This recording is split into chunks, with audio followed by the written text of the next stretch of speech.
Crisi di governo, come vede la scelta di Matteo Renzi? Io non capisco perché si debba dare adito a questa persona di parlare. Punto, basta. Devo esprimermi, non ci sono parole.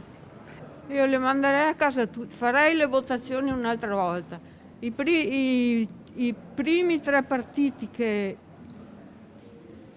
hanno la maggioranza restano solo quelli, gli altri li manderei a casa. Non saprei come commentarlo, se non che non è il momento di far cadere il governo in questo momento qua, dove ci stanno dando dei soldi l'Europa e perdiamo di fiducia. Io sapevo che Renzi arrivava a questo punto, perché non è giusto che lui va a buttare il governo giù e fare crisi in questo momento che l'Italia ha gravi problemi con pandemia.